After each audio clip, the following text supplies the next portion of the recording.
Hello, everyone. I'm Candice Lark, your happy musician, and welcome to the Happy Musician Vlogcast. Today, my guest is Robbin Gordan Cartier. She is a harpist, a motivational speaker. She's a teacher, and she has an amazing harp ensemble in East Orange, New Jersey. Robbin, I just want to thank you for being here today and being my guest. So, how are you doing this crazy time, this pandemic? Tell me, what are you up to? Well, it's very interesting because it's a crazy time, but it's a very busy time. I find that whereas before I would get up in the morning and go to my school job where I teach 50 harp students, but I teach from periods 1 to period 8. You have your lunch and then you go home, and that's what I did, gigs on the weekend. But now there is a Zoom meeting at all types of hour. Every Thursday night at 9:30 p.m.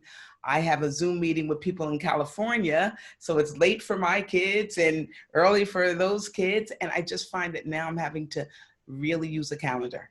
I have to really write things down because the schedule is very busy. We're working and interacting with people all over the world in a bigger way than we did before. It's So it's it's busy, and that's good. it's good. I find that That's I'm good. actually more busy during COVID than I was before because I'm working differently now. It's a completely different way of working. I'm happy to be working, but it's We're so grateful. so different. We're grateful. It's so different. And I find that I'm trying to really think harder about things because this screen thing, you've got to know when to fold it. You've got to just turn it off and be like, you know what? I think I'm going to sit on my deck and watch the fireflies or even just getting in your car and taking a drive somewhere I do that. is really helpful because it is a bit overwhelming.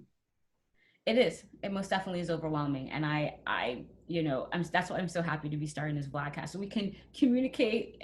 Everyone knows that they're not alone, even though we're all on screens, we're on Facebook and social media. But it's nice to just have see this dialogue, this conversation that we're having between two artists. Um, how are you coping with all of your harp students at school in the harp ensemble? I mean, so you're still teaching them, right? Well, we taught up through June. So we left, our last day was March 16th. And oh my gosh, what a crazy time that was, right? Because this is when people were getting sick, and all of a sudden you were like, whoa, what's going on? And I literally had an alumni student go into the school and get get some harps out of the school. And she delivered them to some of my students because my students don't have harps at home. Right. I am high risk, so I couldn't do it. She's young and not high risk at all. And she was like, yes, everybody's looking for a way to make money. And so she literally was like the Pied Piper in dropping harps off to students' houses. That being said, the student attendance in their classes, March was good, April was goodish. May was starting to slow down. By the end of May, it was a train wreck. Right. They weren't coming on. They'd come on and their harps wouldn't be tuned, or they wouldn't know how to tune, because remember, this happened, boom, slam. Right. And so I teach grades 6 to 12, Oh, and some of my younger students don't know how to I was tune. about to say they didn't have Strings were breaking and nobody was going to anybody's house to replace strings. It really was a train wreck towards the end. And as far as the summer, only my private students have continued. I've spoken to some of my public school students, but it's very interesting. You can call them, even in the big throngs of everybody stay home. I'd call them, they'd be like, oh, well, I'm at my father's house. Oh, well, I'm at my sister's house in New York helping her. I mean, they were rocking and rolling and moving wherever they could. And so they were also without their harps, right. I was about to say they weren't near their harps. weren't near their harps. So my hope is that in the next couple of weeks to kind of gather them back together. My school district has asked me and received quotes. So the plan is they're looking to buy 21 small harps to Oh, put in the houses. Dusty Strings Ravina, the 26 string. wonderful though. I mean, it's better To than put, to put in the houses. The order hasn't gone in yet, but this will be really important because without the instrument, our school is a performing arts school. Right. Thank you. We are blessed that they have not cut the arts. You know, in Massachusetts, a district in Massachusetts has cut the arts and phys ed. In California, the arts and phys ed just cut, gone. And while I know this is not an ideal situation and the students are struggling and everybody's trying to get a flow going, if arts were not needed ever before, they are certainly needed now. These students certainly need to have some kind of screen interaction that's more fun, Right. more pleasurable. When I was in the school system, when we were going in school, I would kind of bristle when people would say, well, you know, they can have fun when they go to harp class, because like, no, they have to work when they go to harp class. They have to not read only words, they have to read music. They have to not only add and subtract, but they have to count beats. Like, no, this is really work. This is a core curriculum subject. Right. But it is still, arts is the soul. Arts is the heartbeat. Even if they take it out of every single school or whatever they do, arts will still be the thing that people will turn to as times are hard. And so I'm hoping we get these harps. My goal is then I would have 11 students without harps. And my goal is to just get 11 more some kind of way myself, so that all of them, grades 6 to 12, I have 53 registered students for this coming year. Now, my 10 sixth graders some of them have never even been behind a harp. Oh, Lord. They audition, but really they just expressing the desire to learn. Like you say, they've seen the harp ensemble, they've seen the kids, but they don't know what to do. And so it will be interesting, starting from scratch through a screen. Through a screen. But I know we can do it. One of mine. It's interesting. I've learned to let parents know at the beginning, listen, the first month of lessons, or at least, you know, depending on their age, you're going to be a very significant part of the lesson. Well, you know, I'm trained level 3 Suzuki harp, and it's that triangle, parent, child, and harp. It's that triangle, and absolutely, because we can't put our hands on them, you know. We can't really, you know, say, you know, come on, like this. And so hopefully, yes. But I'm glad to know you started someone from scratch. I'll be calling you. And so we've been doing a lot of this. I've been having some of my colleagues be guest artists and trying to do master classes with the students and bringing a surprise person in for the Zoom and, you know, all of this kind of stuff. Yes. So, I mean, I think as a community, we're getting stronger. People who normally wouldn't talk to people. I bet they're answering that phone now, because everybody's like, what do you mean? I've been in the same place for 5 months. Right.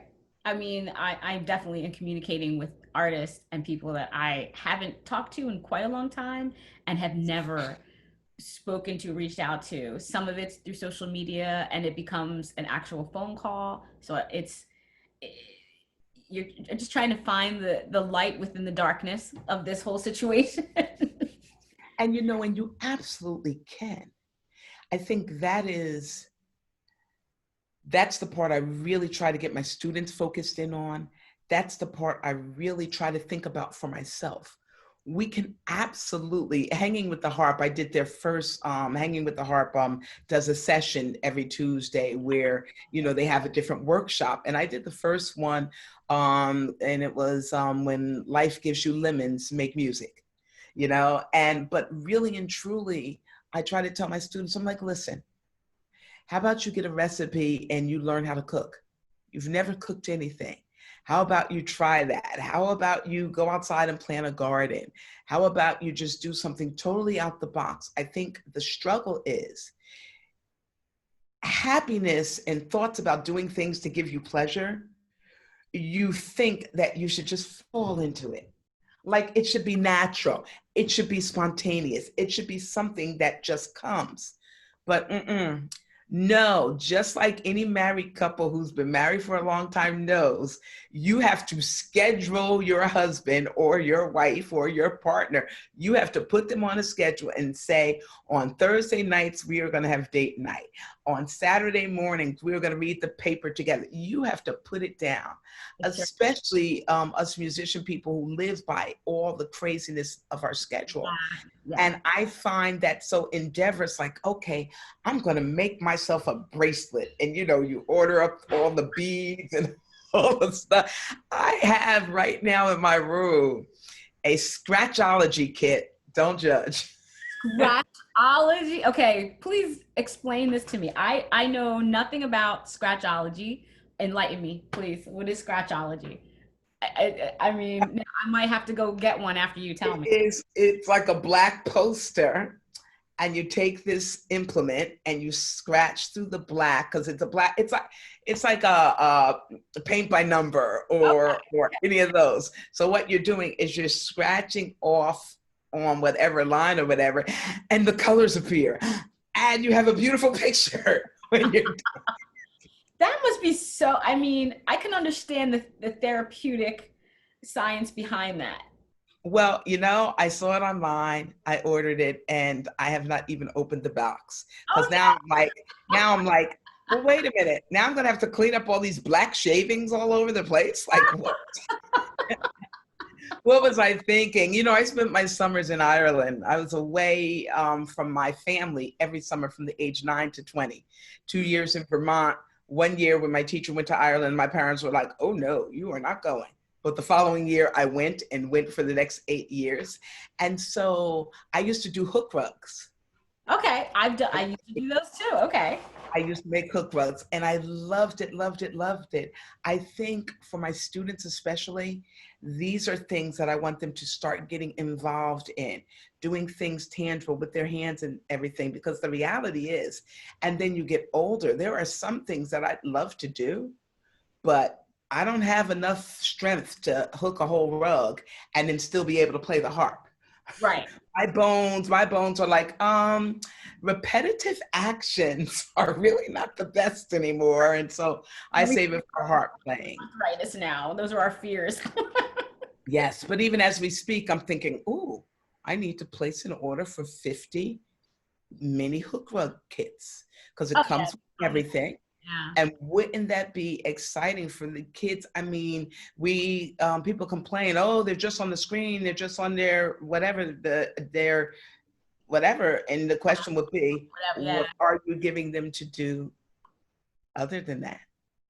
Yeah. I mean, it's you definitely have to um find something to do. And like you said, it's not that difficult. And I like the idea of, having something more tangible. It's You have to practice the happiness. And if you're not used to having to make your own, it takes a little while. If you're used to having it come to you through the screen, through school, through other people, it definitely is a huge shock to the system. And now, what do you mean I have to make my own happiness? What do you mean I have to? I just can't click this and there's the Disney Channel and I'm happy. You have to make your own happiness, and you have to not let yourself indulge in the whining and the pity party and the what used to be thing. Now, I don't like the whole, this is the new normal, whatever. No, get out of here with that. But I will say, after the first month, so we went under it in March, maybe at the end of May, my brother, who lives 45 minutes south of me, came over with my nephew, who's 7. And my nephew said on the phone, he's like, we're going to come see you through the glass. He was excited, and we were excited. We've got a big closed-in porch. So literally they were able to come onto the porch, and we were able to look at him through the glass. And then it's like, well, wait a minute. We could open the door and we all have our masks on, stand back and wave and talk. We just can't hug. And I will tell you, I rode off of that visit for a good couple of weeks. I didn't realize, because it's easy to just be mad and it just sink into the, world's never going to be the same. I can't even hug my loved ones. I can't even this. You would be surprised how a socially distanced, through the glass, whatever kind of visit just warms your heart, just to see how tall he had gotten, just to watch him move about. And same for him, and so you've got to do it. If there's someplace, drive to that park and sit in your car. It's still, there's still beauty out there. There's still things to be able to do. Yeah, you have to ward off the despair that wants to creep in and take your, suck the energy that you have. It's, you have to make sure that you're keeping that in check and just say, all right, you know what? I'm gonna look at this rose, or you know, I have a I have a neighbor across the street from me, and she has the most beautiful hydrangea trees. I'm so jealous. I want these trees. I don't, I want to, I'm going to talk to her. Like, how did you do this? And, but I got to tell you, one of the things that I appreciated very much last week was just being able to sit in the morning with a cup of coffee and just watch those hydrangea trees just wave back and forth in the breeze. Yes. It was so lovely. So Absolutely. I had to keep that. Absolutely. And that's something that you wouldn't have done before because you were too busy going from thing to thing to thing to thing to thing to thing. Exactly. We weren't looking around. Early, a couple of months into this, when they started putting all the reports up about the animals who were coming out, they saw an endangered species. It looked like a anteater, but it had a raccoon-like tail in some, I think in India or somewhere, just walking the intersections. They didn't even know this thing really still existed. And the animals are kind of like, wait a minute, nobody's here. And they are showing up. I've got Horatio, Harvey, and Horace in my backyard. Now, I live in East Orange, New Jersey. I live in an urban city.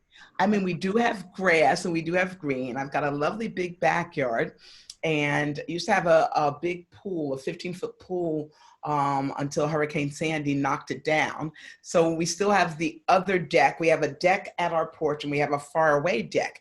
And so this year we closed the faraway deck in underneath because that's where pool used to sit, because the deck is still good, and we're like, oh, that's where people can come and they can eat over there and we'll eat over here. Meanwhile, all of a sudden I see these things. They're real fat and they're like walking around eating anything green they can, and they're groundhogs. Yes. Yes. 3 of them. Now the first one was so cute, Horatio. Oh, look at her.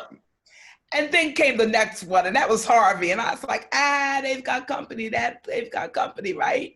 Mm-hmm. By the time I saw number 3, not so cute anymore. Not so cute. Now they look even a little rodent-ish. I'm like, they've got to go. And we put ammonia in the holes, They put ammonia in the holes, and they were gone for like 5 days. And then all of a sudden, my husband said he was in the backyard, and there he was. And he looked at him like, hey, I'm thirsty. You got any more of that pneumonia, man? Like, and there's a couple of bunnies. How about that? And they're all, I think, living under the deck. They think we built them a house. Thank you so much for building our house. We're just going to hang out here, They're just going to hang out. They're going to hang out. But it is... I hope we learn something, look at the levels of pollution that have gone down. Like the pictures of places where it used to be all foggy, now clear. Yeah. Wouldn't it be nice if we could keep that going? I know. It's all about the Benjamin. Whole another interview. Yes. A whole another Vlogcast we could have. But yes, I've definitely noticed, and I hope that we do learn. I definitely have learned.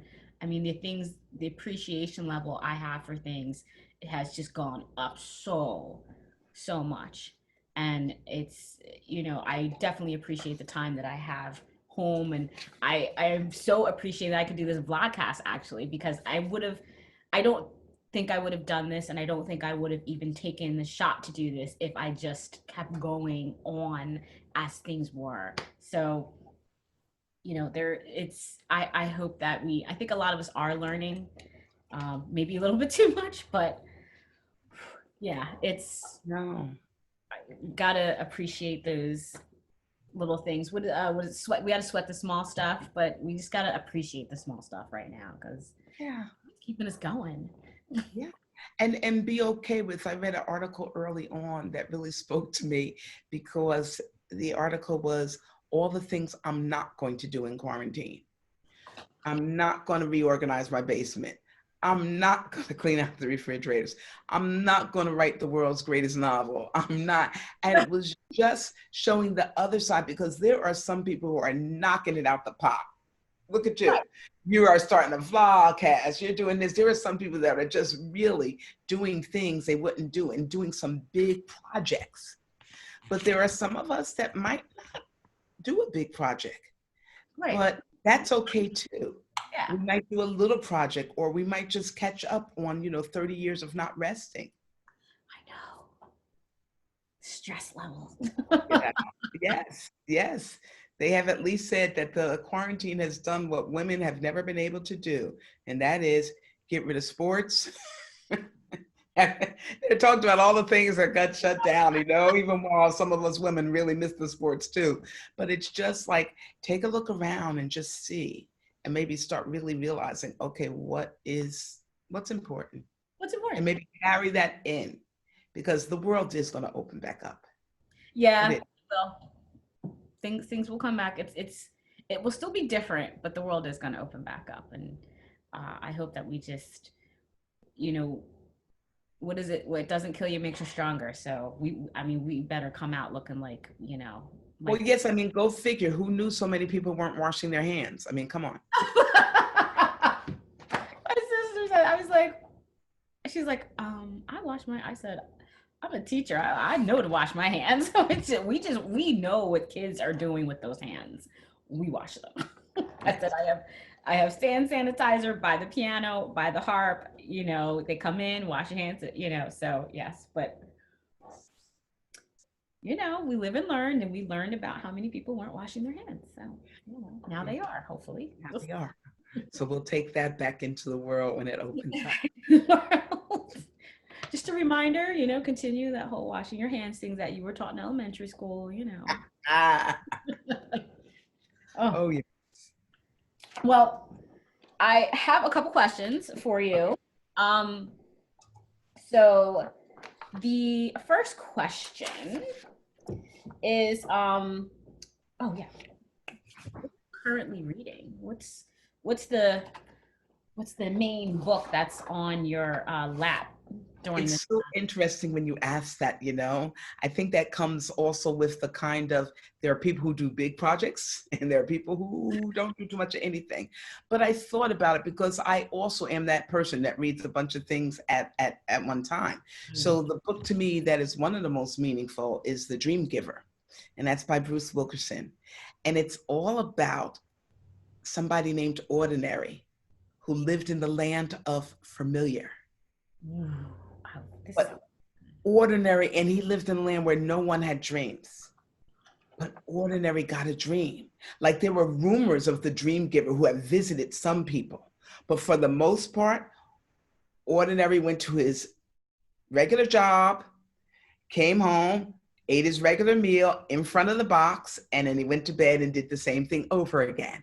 But all of a sudden, Ordinary got a dream. He got a dream.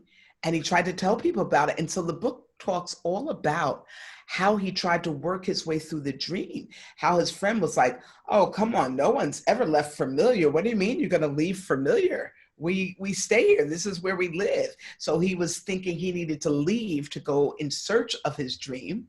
And when he did, there were border bullies. There were people trying to stop you from living your dream. And some of those people were people who love you. So when we think of bullies, or when we think of people trying to stop us from achieving our biggest potential, we're always thinking some stranger that had some hate for us.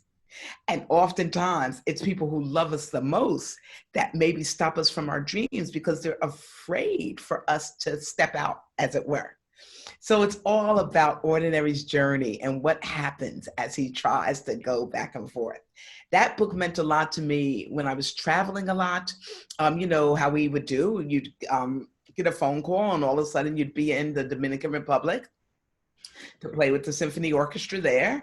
And, you know, off you would go and you'd be like, you know, you'd feel like very much like, oh my goodness. And that book just kept reminding me and kept saying, step out, just do it, step out. And the same, The Pianist, you know, these are all my deep books, Spielsman, The Pianist, where it talks about the guy who was, you know, in the war and had no piano.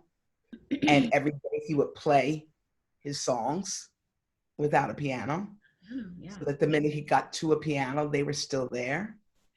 And that helped me greatly when I went to my first orchestra rehearsal in Santo Domingo, and I felt like I had bombed it. I just felt like I had done so terribly. And what was I going to do? But I remembered that book and I put the music in my ear. I turned on the metronome. I was able to analyze more and realize, oh, you're messing this up because you're putting your pedals down wherever you feel like it and you have no order to it. And I literally sat on that bed, you know, after my big cry fest, I sat on the bed and I literally, with the metronome going and the music, I moved my feet. I organized my pedals. And so, you know, those are my help book. The books that I read just for foolishness is a bunch of Nora Roberts, the Death series. So that's my guilty pleasure, you know, Death and Revenge, Death and this, Death and that, you know. So yes, my name is Robbin Gordan Cartier. Nora Roberts, who her death books are written under the name of J.D. Robb. Okay. And yes, ma'am, I read all of those. I think what hooked me on Nora was, I think one of the first books I read from her had a harp in it. There you go. There Had a harp in it. I was like, oh, they've got harps in the background, or they've got a harps doing some things. Her husband's from Ireland, don't you see? So, there's another connect. It just tells you. But it's total foolishness. Make no mistake about it. It's total foolishness. But if you want to do the Death series, start at number 1. Well, I talk about people having their McDonald's. You know, even though you don't go and eat at McDonald's, everybody has their McDonald's. So there's your Whole Foods, and then there's your McDonald's. So Nora Roberts is your McDonald's. And it's okay if you have it here and there. You know, you balance it out, and you have fun at McDonald's, but typically you're eating at Whole Foods, so you're fine. It's a nice balance. There you go, right? There you go. Everybody has their Whole Foods and the McDonald's. So and there you go. And I like how you said, because you don't go to McDonald's. I was like, okay. I'll remember that in my next life. Okay, here we come. Tofu, here we come. All righty then. I should remember, even if you don't go to McDonald's, if you do, it's fine. But yeah, I know that's a whole nother Vlogcast. But my next question is, and this one might be really hard to answer, but what is your favorite piece to play? It might be more than one, but do you have a favorite? Wow. This one stumps everyone. Well, you know, my favorite piece to play is, and I'm gonna, you know how people do. Well, I'll do 2. I'm gonna tell you about 2. My favorite piece to play is Watching the Wheat. John Thomas. Yeah. Now, there are several reasons for this. And the biggest reason is because I was in Switzerland at one of the concerts. And the concerts it was at the World Harp Congress. Okay. And the concerts are typically very long because they're trying to get as many performers in as possible. Right. And so one of the things they say is no encores. Yeah, because you'll be there. And this was the ceilings were gold, and there were angels and things hanging from the ceilings and jewels. And I mean, it was like, wow, I am in Switzerland. Look at me. And then one performer came out, and first and foremost, they came out in red leather, which just cracked me up. How because it was one of those. I mean, we all choose when we're going to make a statement or when we're going to do something, and it yes, was just such a juxtaposition against the old stateliness right, of this yes, building, yes. right? First the flow. But the thing that really got me the most was they played an encore. Oh, how dare they? And you're looking and all the hooty hoos are sitting on one side all together, the Congress people or whatever. And so, this person starts the encore, and what do? You look immediately at the hooty hoos, and they're kind of like, Right. they're like this. They're like, a little, like, really? They had that really look on their face, right? Then she played another one. Encore number 2. And that's when they were like your face, like, no, she didn't. Wait, is this really happening? And they're doing all this just in the little stiff position some of the hootie hoos like to sit in. And they're like, no, she didn't. But you could see it all on their face. We'd be all like that, but they're like, no, she didn't. Right? Last but not least, she came back and did a third encore. Oh my word. And it was Watching the Wheat. Wow. And she even told the story of it, and she sat down and played it. And they were like, at this point now, they had lost all sense of decorum. And you literally could see one of them holding the other one from like just going and yanking this person off the stage. And it was the best moment of my life. It was just so hilarious. I guess I understand now why they have so many shows of like animals acting badly or people acting badly, because it was just the funniest thing to me. So entertaining. Even, all stuff aside. So fast forward, I'm at Bill Grant's apartment. Bill Grant, wonderful harpist, regulator in New York. Miss him, love him. And he had this piece on his stand. And I was like, wait a minute. And I sat and, oh, this is crazy. This is called, okay, harp's not tuned, and I don't even think, do I remember the pedals? Right? I was looking at, oh, and it's C flat. I was looking, I was like, wait a minute, that's that song. Oh, what? Right? All of that. And I was sight reading it kind of even like this, because it's the trick of the double note, that it sounds like you're really doing something, And I mean, you are, of course, we're going to practice and get it all even and smooth, but I love something that gives me more bang for my buck. Of course. And that piece does it. Not to mention, I get the joy from remembering that story. It cracks me up every time. And so that is one of my favorite pieces to play. When I played it when I was going through it in Bill's house, he was like, oh my gosh, I want to sight read like you. And I was like, well, sight reading's like my only trick, because when I was younger, I grew up I lived with 15 harpists every summer. And I was a little one, and they were older, and they had all this hard music. And I used to hop music stands because I could read letter names. I could read notes. Right. I could play the rhythms because I heard them. Exactly. My teacher didn't realize I had no idea what a quarter, half note, nothing was. I was like 14. She was like, well, count that. I'm like, huh? Because I had literally just been playing things I had heard. And I mean, difficult things, impromptu caprice pierne. I mean, things that were difficult, but I didn't have to count them because I had heard them, So I love playing that song because it just makes me laugh. And then, of course, any gospel songs, I love Frank Volk's arrangements because they're written the way my church sings them. Yeah. And so I really love to have gotten to a point when I was younger, there wasn't much written. I did a lot. I played from piano music mostly. And so it's fun. But yeah, the biggest laugh I can get is playing Watching the Wheat. I love that. All right. Now, every time I hear that, I'm gonna think of the story. Oh, think of that. It was a great moment. I'm gonna share that one with my students. They're gonna find that so funny. My next question to you is, what two people have influenced you, and why? Well, when you say two people, I get to put my parents as one person.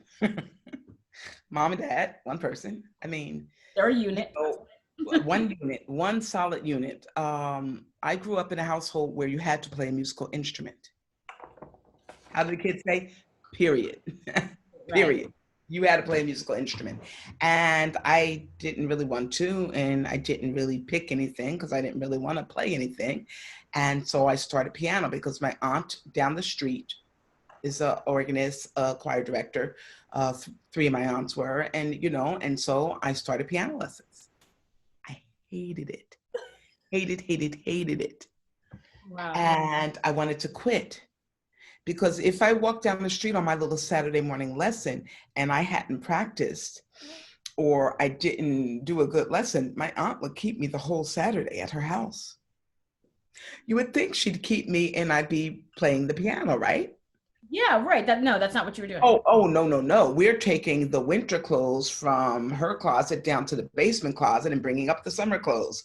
We're washing the dishes. We're just doing chores at somebody else's house.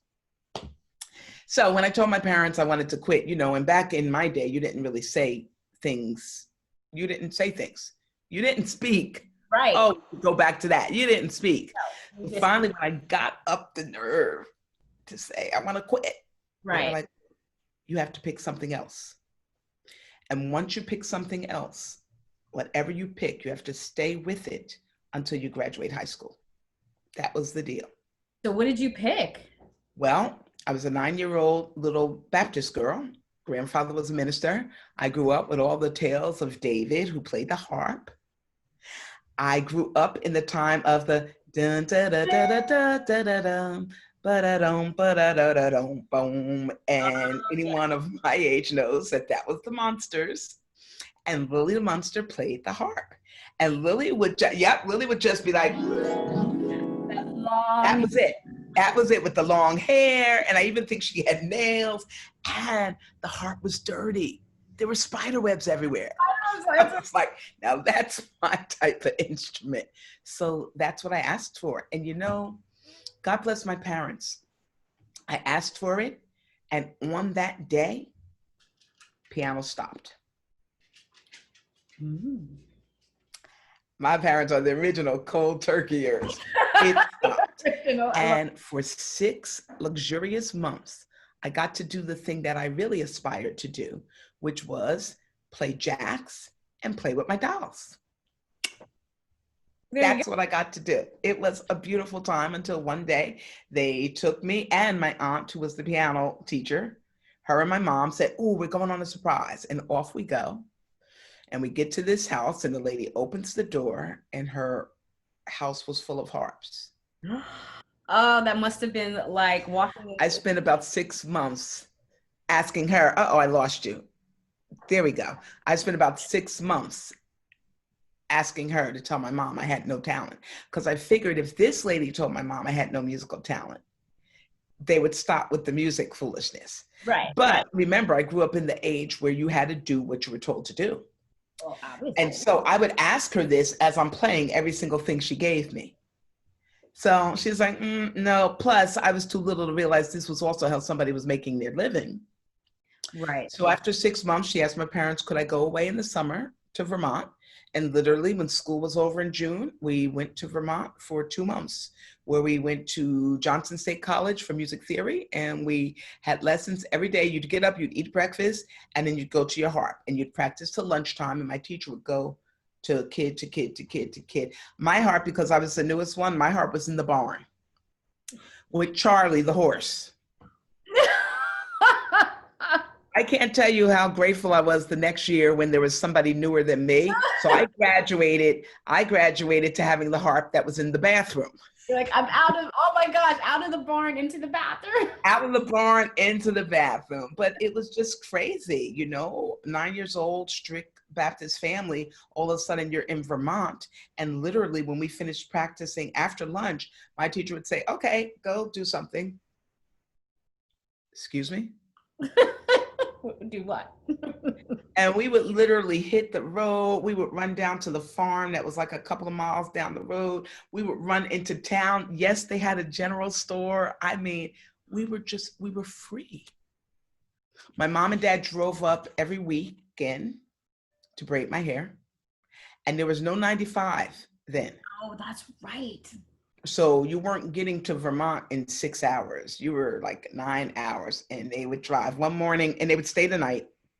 And one morning, my mom woke up to see me and Karen Stern and other harpists running around a bunch of cows and screaming at them. My mom screaming, "Get out, what are you doing? What are you doing?" The cows would escape from the farm down the hill, and Oh, our job was to chase them back. that was your.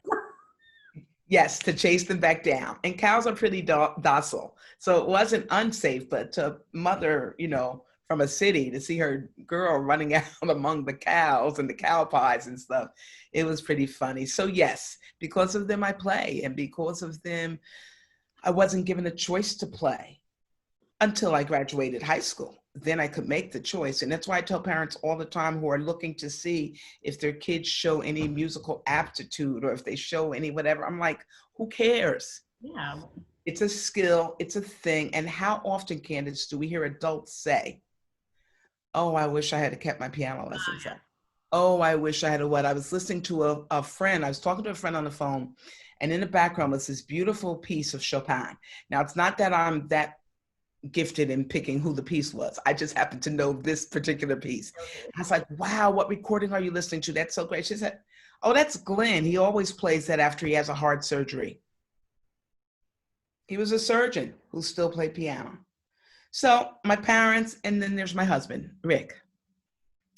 Now my husband comes along, and we were at the jazz festival in the 70s with Harvey Griffin, and Deborah Hanson Conant was younger then, and Harvey was the older one or whatever.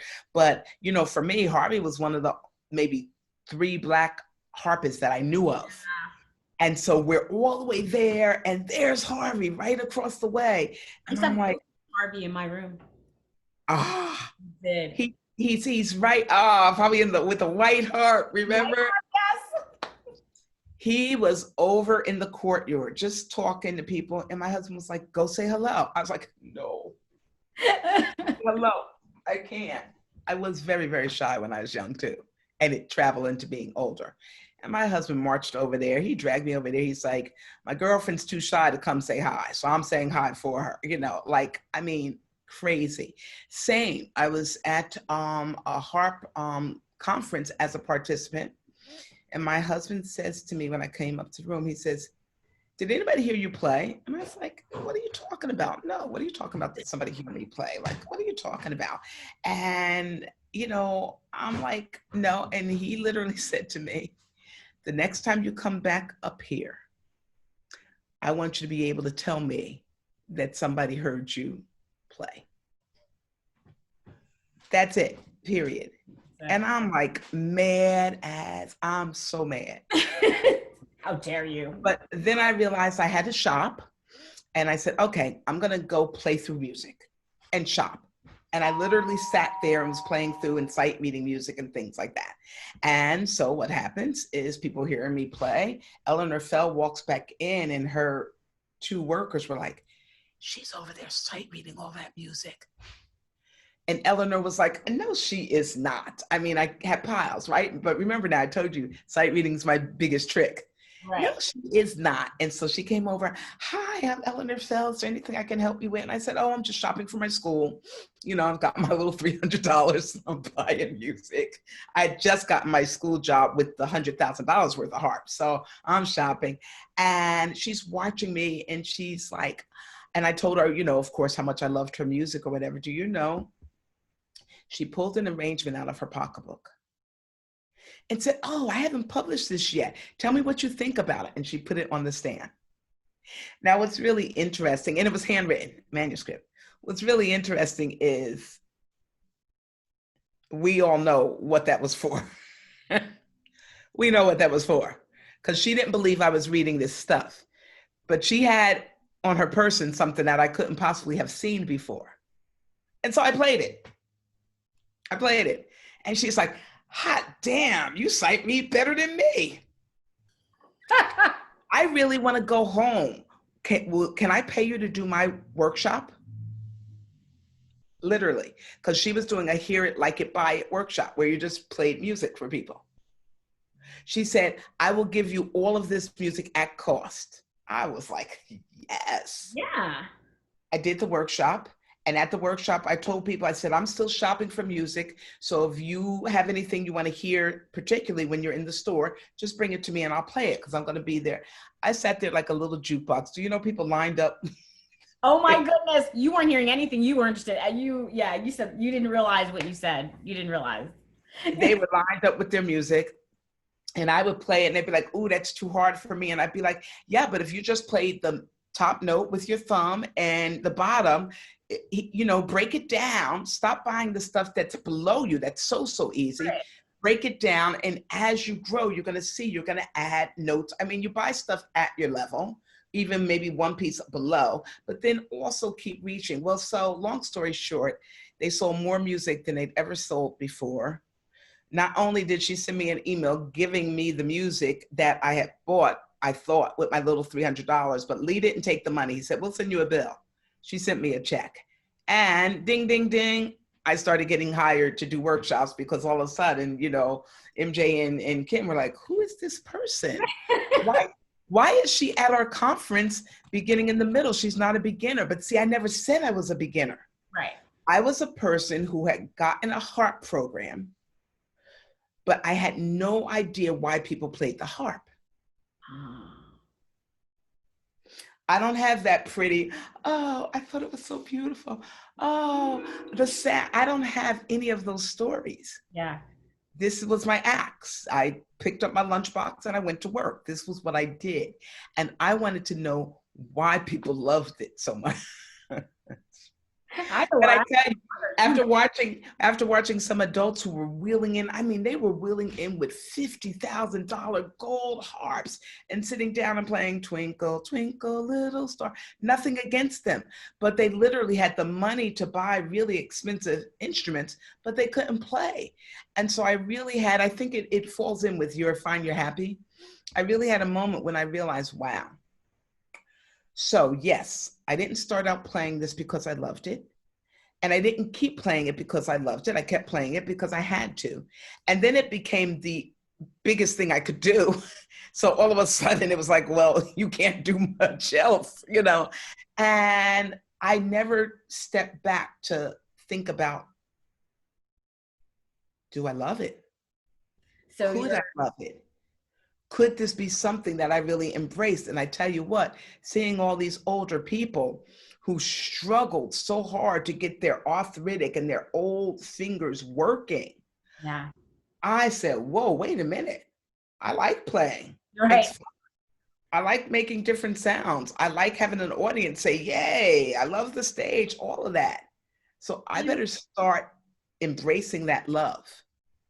Well, your parents, they didn't allow you to overthink it. They didn't give you time they just like, okay, fine. That's what you're going to do. And then your husband kind of just took up the torch and he continued it. He's just like, yeah, so this is what you're doing it. You're going to do it all the way. He's like, that little shy girl stuff, get out of here with that. Get out of here with that. Because I had been that way all my life. I would do competitions. And as soon as I played, I'd beg my parents to, let's go home, let's go home. I'd be tearful and crazy. We'd have to get all the way home for them to get a phone call that I had won. How disrespectful was that on the back half of it? But I didn't realize that. I mean, you're sitting there and you're the only little brown bean in the group and you're feeling some type of way anyway, You just wanted to go home, okay? And so, yeah. Those are all right. We have 3. And I mean, like, this is a kind of redundant question, but this is always the last question I ask artists in the podcast. And something else always seeps through, but what's the one thing that you were doing to keep happiness in your art? What's the one thing that you are doing or have been doing? You know what's funny? My first answer to that is not a good one, but I'm going to say it anyway, right?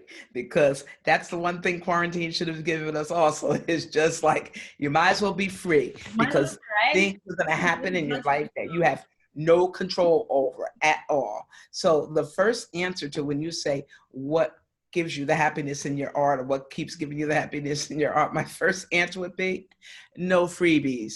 No, I love it. Everybody's called and they're like, oh, you should do this gig. It's with the queen of Jamungo. It's with the this, it's with the that. The exposure will be so great for you. That this will be so good, that will be so good. And you say yes.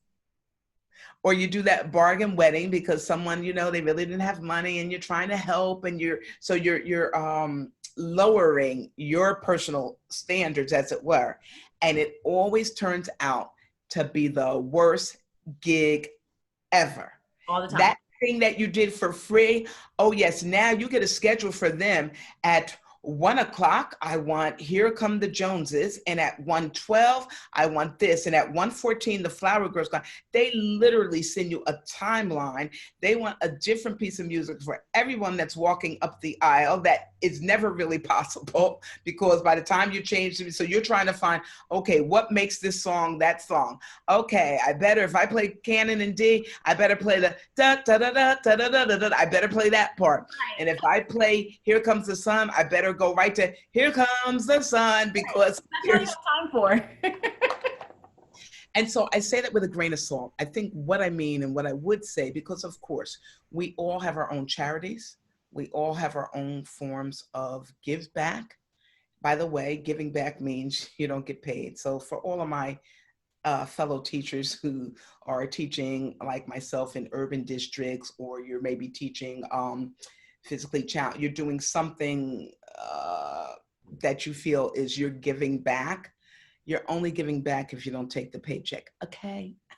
I'm just saying, if you don't take the paycheck, I'm sorry, not sorry. So find another way to increase your give back. But if you're taking a paycheck, it's your job. And okay, you could do it better than most, but just to be clear, that you don't let anyone diminish your worth or your art. And oh, goodness knows, I mean, Candace, aren't you pretty much charging the same thing for weddings that you were charging? You're young, but so I'll say for me, 20 years ago? No. Our fee has not moved in a way that other fees move. Now that all depends, because when I first started playing, we had a family lawyer who did my contracts. And he goes, listen, I'm a lawyer, and my specialty is law. He goes, your specialty is you're a musician. And this is a lawyer who had great respect for artists and musicians. And he said, now I raise my prices this much every year. And, I was like 14 or 15 when he's talking to me. I'm just like, okay, can you just make the contract up for me so I can go play some weddings? And I'm looking like, why is he? But because I was growing up, and you don't say anything, you sit there, you listen.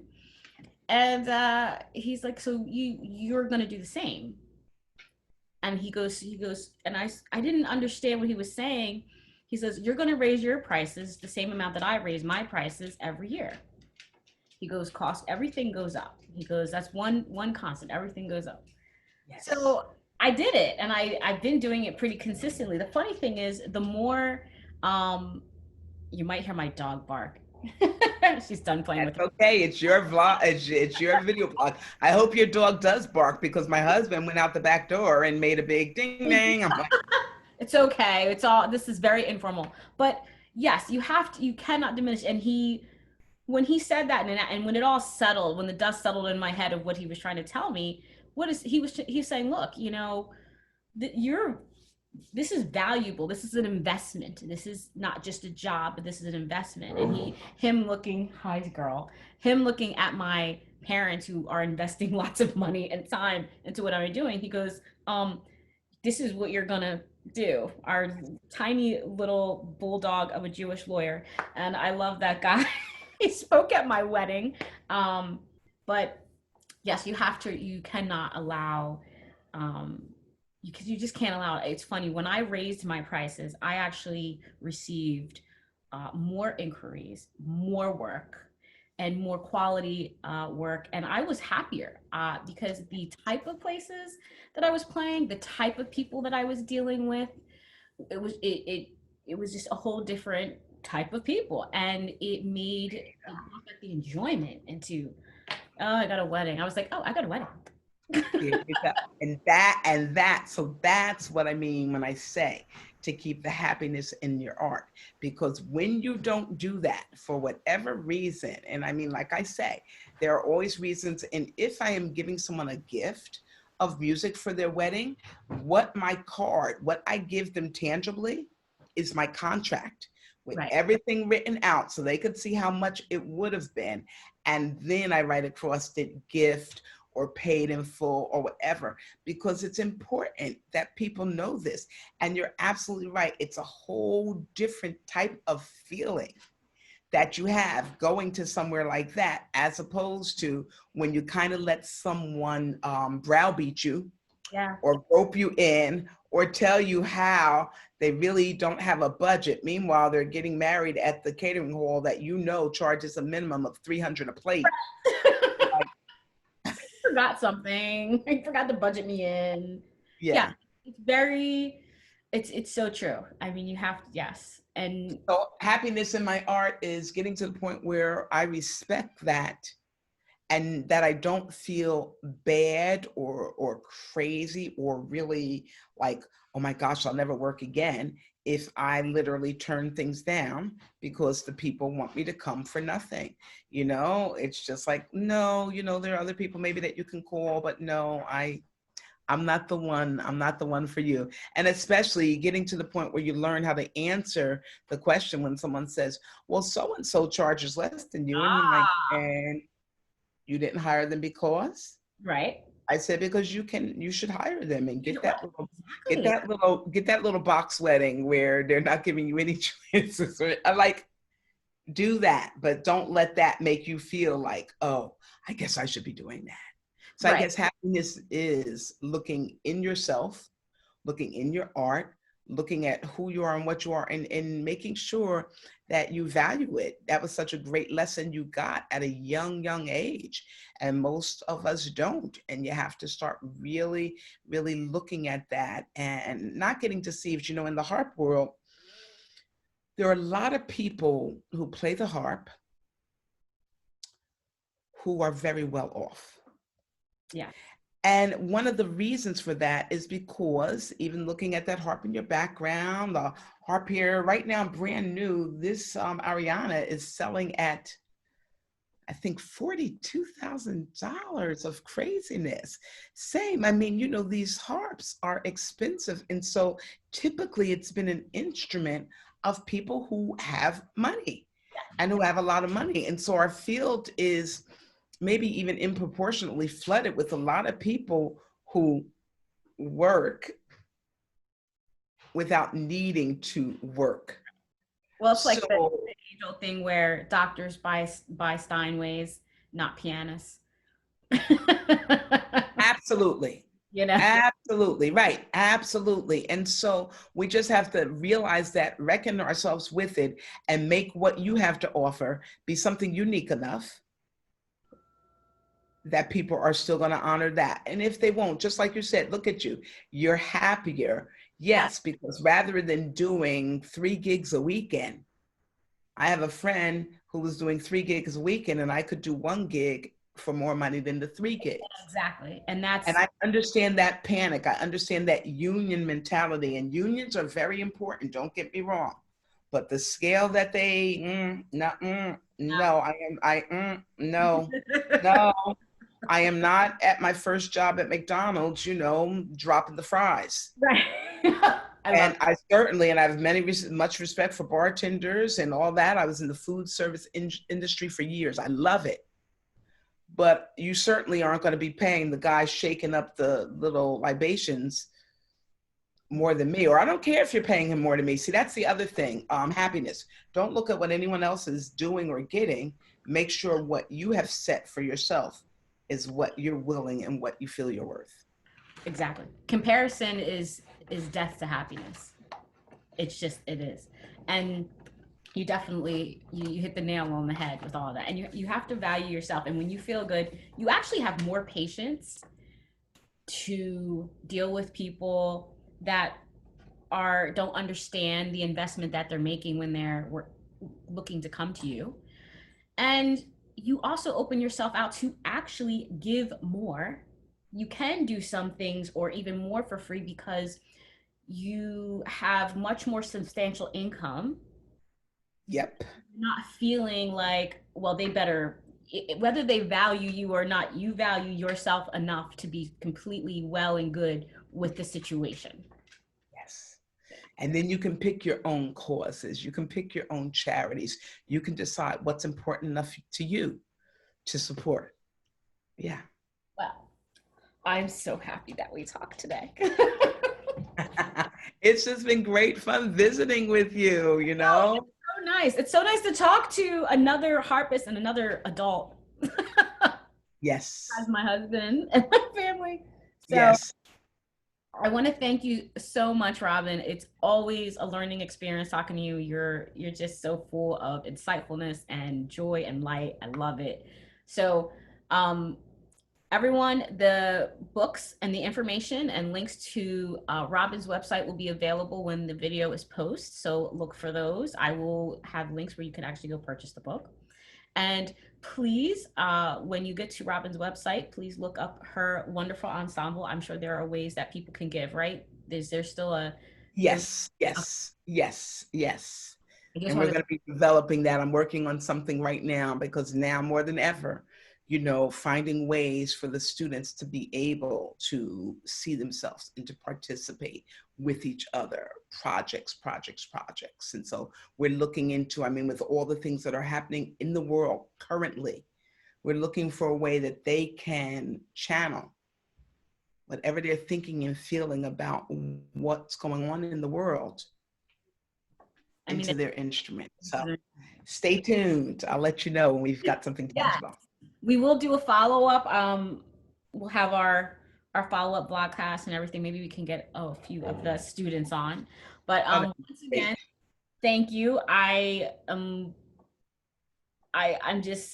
so full right now of everything that you shared. Like this is I have to go journal this. I'm so full. I love it. So everyone, thank you for watching the Happy Musician vlog. I'm Candace, the Happy Musician, with my wonderful and enlightening guest, Robbin Gordan Cartier. The next vlog, I will have Colton Weatherston on, guitarist, composer, and he also writes music for film. So this will be exciting. So thank you for watching the vlog, and I will see you guys soon. Take care, Candace. Thank you. Bye. Bye, Annie.